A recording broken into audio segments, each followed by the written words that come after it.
This could be huge for the Edmonton Oilers as the rumor mill fires up once again with a big name targeted for the Edmonton Oilers. All that and more today on Oilers Digest as we also set up tonight's game against the Detroit Red Wings as the Oilers only have a handful of games left before the Four Nations face-off. And congrats to Matisse Ekholm and Connor McDavid for both getting the assistant captaincy for their respective teams, Sweden in Canada. But before we get into all that today, folks, make sure to subscribe here to the channel if you're part of the almost 21% that have subscribed to the channel. I'd like to thank each and every one of you. But if you haven't already, hit that subscribe button for any and all Oiler news. And as we get closer and closer to the trade deadline, it's starting to get a whole lot more juicier. And Edmonton is starting to look a whole lot more dreamier for free agents, with Edmonton a dream destination. Yes, there is a piece of news released today by Chris Johnson. The St. Louis Blues have placed Brandon Saad on unconditional waivers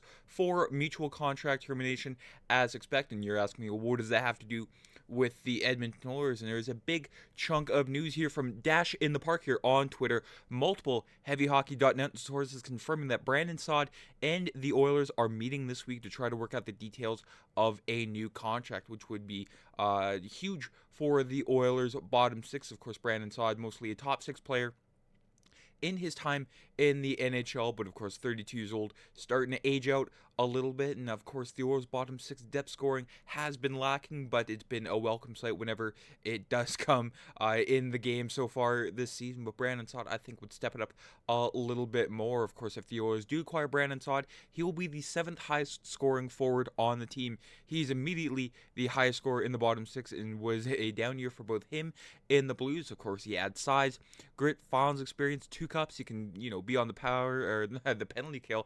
Don't put him on the power play. Adds depth and costs nothing to get. You can see there the Oilers, of course, further on down the scoring leaders here, it starts to dwindle a lot here. Of course, you have the gritty guys, the Podkolzins, the Connor Browns, the Adam Henrique, but you need someone that can actually finish, as that's been one of the Oilers, detriments so far this season. Sure, they got all the offensive numbers. They've been, firing at a high pace, but the finishing has been a huge problem for the Oilers. That's out of the top six, but from Bob Stauffer here, when it comes to, Edmonton being, a place where players want to come here. If anyone can relate to the Prince Alberts and the Eries and major junior hockey at an NHL level, it is fans in Edmonton, because not everyone's wanted to come here. Of course, Edmonton on a lot of no trade lists around the NHL. I'm sure there's still players who have Edmonton on their no trade list, but now a lot of them want to come here, including the guy that was waived today. Anyways, I digress with the guy, that was waived being Brandon Saad here. So Bob Stauffer throwing, a bone to Oiler fans when it comes to players that actually want to come to the Oilers. Again, always a welcome sight to see. And do you think that's possible, that he's looking targeted maybe 2, 3, 4 organizations where there might be a better fit? You sit there and you get to pick your spot. Let's say it's $1 million for the rest of the way, prorated, and drive some numbers. Maybe you get yourself another deal next summer, and my guess he's going to target a team that's cap strapped, that's got a chance to win. Who is the general manager in Chicago? Who would know him better than Stan? Of course, Stan Bowman drafting Brandon Saad, trading him once, and then getting him back in exchange for Artemi Panarin. And do with that what you will. But Brandon Saad, consistent 20-goal scorer in the National Hockey League since his debut in 2011 with the Chicago Blackhawks. Of course, 2 cups during that mini dynasty in Chicago. Wasn't around for the first one in 2010.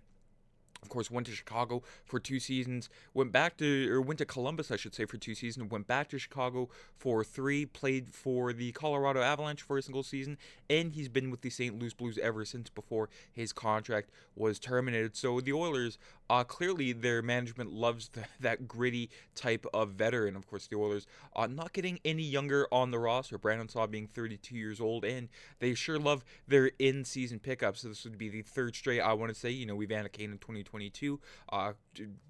Corey Perry last year, lots of in-season transactions for the Oilers, and that's something that I don't think they will stop in the future. When there's a juicy free agent on the market, Edmonton again being a dream destination, or to some anyways. Of course, there will always be a hotspot with McDavid and Draisaitl on the roster. Just looking at the JFresh chart here, Defense, you can ask a little more out of Brandon Saad, of course, from many reports I read in the St. Louis, from St. Louis Blues fans, a little bit disinterested, I should say, in the D zone, but there's still something there. 57% wins above replacement, 61% whole. He can still finish, 81% finishing, 81st percentile, 79% in the goals. So of course, still something there with Brandon Saad. And I mean, it's a low risk, high reward type of deal, of course, with him and John Klingberg, who will be in the lineup tonight. The Oilers are sort of plugging holes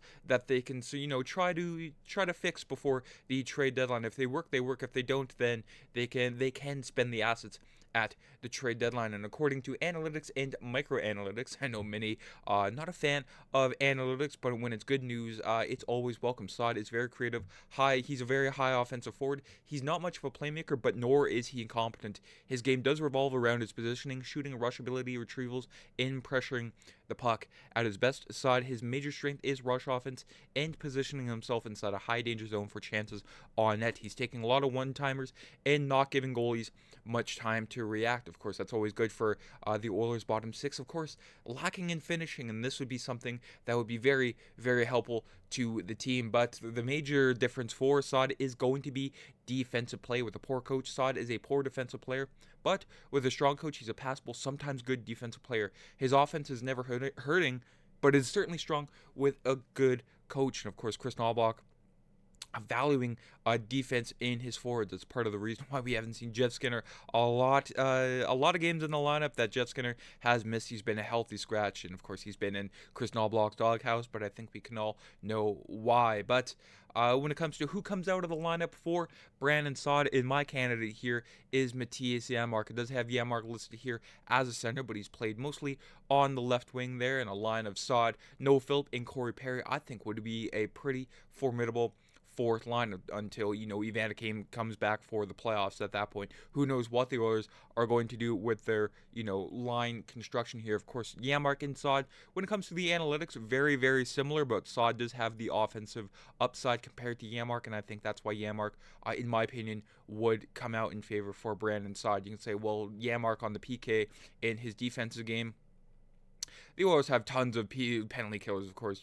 Adam Henrique, Ryan Nugent-Hopkins, Connor Brown. Just insert someone in his place. Of course, you can even put Brandon Saad on the PK to knock yourself out. Of course, low risk, high reward. And again, wouldn't be mad about a Brandon Saad acquisition for the Oilers when it doesn't cost them anything except cap money, no picks, no players, being given to St. Louis. They already have enough from the Oilers. They don't need much more. But with Saad, again, it could go either way. He could, not like the offer the Oilers gave him, and he could go to another team, or he could, be welcomed to the Oilers with open arms. Again, it could go either way. The Oilers cup pedigree, that is exactly what they need on this roster. And a guy like Brandon Saad could propel them to that next step. And the Oilers, their next step, well, they're up against the Detroit Red Wings tonight. Yes, they had that day off yesterday. Lots of absences in practice. No Kapanen, no Ekholm. But the Oilers, yes, Oilers, Red Wings, 8 o'clock Central, 7 o'clock Mountain. But who is in tonight? John Klingberg. Yes, Coach Kris Knoblauch confirmed that John Klingberg will make his Oilers debut tonight versus Detroit. Lots of us were asking, when is he going to make his debut in the lineup? Is he ever going to make an appearance on the blue line? But when it comes to the Oilers lineup here from the Oilers website, Ryan Nugent-Hopkins next to Connor McDavid and Connor Brown, the two Connors and the Nuge. Vasily Podkolzin, Leon Draisaitl, and Victor Arvidsson, and Jeff Skinner on the third line next to Adam Henrique and Zach Hyman. I think that could be a line that could cook. And lastly here, Noah Philp, Mattias Janmark, and Corey Perry. And on the back end here, Mattias Ekholm and Evan Bouchard, Darnell Nurse next to John Klingberg, which again could be a very, very interesting defensive pair. Wouldn't surprise me if they do the platoon here with Nurse, Klingberg, and Brett Kulak. And last year, Ty Emerson filling out the Oilers on the blue line. And Stuart Skinner, his first game since having his second child, gets the start tonight. Hopefully that new dad energy propels Stuart Skinner to a win tonight. But taking a look over at the opposition, the Detroit Red Wings, winners of their last three, and they are in a dogfight when it comes to the Eastern Conference wild card here. You can see the point gap very, very minimal after, the Washington Capitals. It's Washington and everybody else with, teams like Ottawa, Boston, Tampa Bay, Columbus, Detroit, even Montreal, New York, and Philadelphia. Not to mention, the Islanders and Penguins, all of those teams still in that dogfight for the second wildcard spot, first and second wildcard spots, I should say, in the Eastern Conference of Detroit. They are no slouch so far this season when it comes to their lineup. Marco Kasper, Dylan Larkin, and Lucas Raymond, Alex DeBrincat, Andrew Kopp, and Vladimir Tarasenko. You can see that triangle. The health for Vladimir Tarasenko not confirmed for tonight's game. This is only a projected lineup, so nothing is confirmed until we see the team at warm-ups. And then their bottom six: Elmer Soderblom, Michael Rasmussen, and Christian Fischer. And lastly, your Tyler Mott, Joe Veleno, and Jonathan Berggren. On the back end here for the Detroit Red Wings: Ben Sherratt, Moritz Seider, Simon Edvinsson, Albert Johansson, and Eric Gustafsson, and Justin Hall. And the starter was unconfirmed, but Cam Talbot is my guess here for the Detroit Red Wings tonight. Of course, former Oiler, putting up, a very, very decent season here for the Detroit Red Wings with a .907 and a 2.86 goals against average. And his last 3 games have been stellar here with the Detroit Red Wings ever since Todd McLellan came in to coach the Red Wings. Of course, former Oiler coach Todd McLellan, and he's, bumped up their power play significantly. One major improvement has been the power play for the Detroit Red Wings ever since McLellan came in. They've led the league with a 37.7 conversion rate after a very sluggish start to the season with Derek Lalonde. However, special teams remain a concern, with the PK ranking 24th since the coaching change, but it's better than, second last under Derek Lalonde, but still a weakness. And of course, special teams could always make the difference in a game like this tonight, with the Oilers in a race for the Pacific and the President's Trophy in the Western Conference all at once. Meanwhile, Detroit again in that dogfight in the Eastern Conference. So, two big teams colliding tonight should be a good one. Of course, Connor McDavid, his second game ever since returning from suspension. Klingberg debut tonight. The team is buzzing after a couple big wins at home so far here on the homestand. But that is it for today's video. Let me know down in the comments what you think about a potential Brandon Saad signing. Do you like it? Do you hate it?